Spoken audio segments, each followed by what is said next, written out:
At what point does somebody in the Republican or Democrat Party, because one had Clinton, one had Reagan, they're both strong dollar U.S. presidents. Right. At what point does somebody start explaining to the people that a strong dollar is stronger purchasing power, a lower cost of living, and a better life? Well, I wouldn't put all my eggs in that basket. It's clearly not always the case that an ever-rising U.S. dollar is good for the U.S. But it has been matched between, like, if you look at 1983 to 89, Reagan, the average U.S. dollar obviously was well over 114 on the U.S. dollar index. Clinton as well over 100 on the U.S. dollar index. Average prices of oil sub 20. Again, you had a very different. You had sustainable real GDP growth of over 4% in both periods. They were not weak dollar periods. Yeah, but we've had periods of good economic growth with a modestly declining U.S. dollar as well. We had it in the early 2000s. So I wouldn't put all my eggs in that basket. But you did bring up politics. We've got the man who's almost surely now to be the Republican nominee for president, who I do think, if the poll numbers start to firm up, is going to spook people. Yep. At the very, very least, you're going to have a volatility element in terms market. Of being a his rhetoric is extraordinarily volatile. Plus, although people who share my views of Donald Trump often say, well, if he were elected, he'd be controlled. Congress wouldn't let him do what he wants to do. But an American chief executive has enormous unilateral powers. I mean, Congress really only has the ability to restrain at the margins after a president acts. And that includes on the economic front. Yep. And I think the first thing the markets would worry about if he were elected would be the possibility of a massive trade war, which could be hugely, hugely disruptive. Do you think trade war is more important than potential for a huge pivot from deflation to hyperinflation? Well, I think everything fits together. Once you start throwing frictions into foreign relations, you get trade impacted, you get trade barriers coming up, you get retaliations. This all feeds into financial markets. It will clearly have a disruptive effect on asset prices. I mean, one could reasonably put back at me, well, why are the markets so calm right now? Yeah. I mean, my personal view is that right now the markets are discounting two things. One is a Trump victory. They don't think it's going to happen. I don't think it's going to happen either, but I think I'm more afraid of it than the markets are for a number of reasons. And second, that Bernie Sanders isn't going to have a permanent effect on Hillary Clinton's policy stance. That is, she's being pulled to the left now.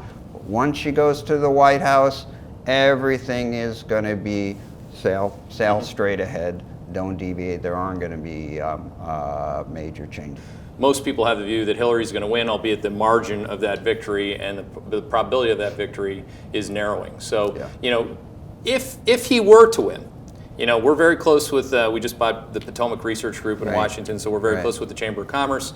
The head of the Chamber of Commerce sounds a lot like you when it comes to talking about Trump or talking about trade war or talking about the risks associated with that which the Council on Foreign Relations would see. Like, what is it specifically that would spook people immediately from a trade perspective?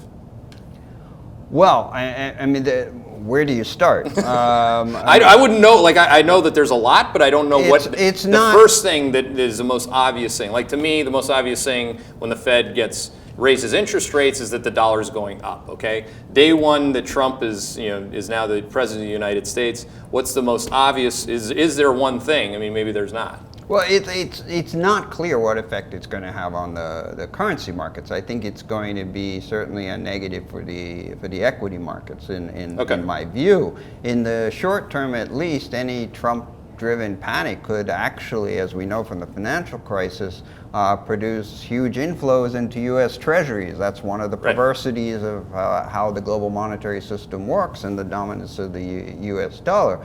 But it's flip a coin whether our first problem on the trade front is going to be with our North American partners, Mexico and Canada, when he throws NAFTA out the window, or whether it's going to be something with China. It's amazing if you go country to country. I mean, obviously in Europe, it spooks people. In Mexico, that would be an understatement. But I just spoke at a conference in my homeland, which is Canada. I mean, Americans that are just navel gazing, like red, white, and blue here, I don't think they quite understand how an international human being might think of this risk. Well, we're, I suppose, more used to his bombastic rhetoric. But if you're living in Seoul, for example, and you hear a leading candidate for President of the United States saying we're going to pull our troops out of the Korean Peninsula, and we don't particularly care whether Korea and Japan go nuclear, I mean, how are you going to react to that? I mean, that's something that really affects not only your immediate future, but the future for your family and generations beyond. And that's not the sort of irresponsible language that we've ever seen from a major presidential candidate. It's really unprecedented. Yeah, it is. Yeah. And as you said, that tends to breed market volatility. Confusion breeds contempt, as they say in markets. Well, we talked about this briefly before, but one thing that is rather remarkable is how calm the markets have been, certainly in the United States. Yeah. Over the past few weeks, given developments in the political sphere.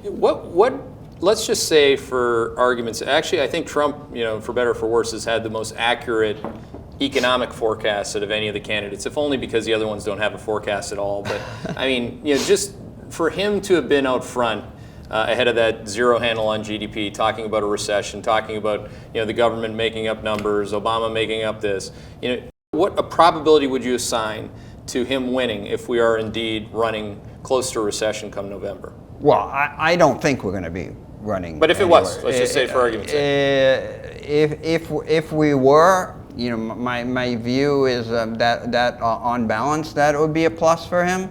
But there'll also be a stability element in this. If things are really looking bad, people might pull back and say this is not the time to experiment with someone who has no experience in the political sphere. Maybe we shouldn't go that far.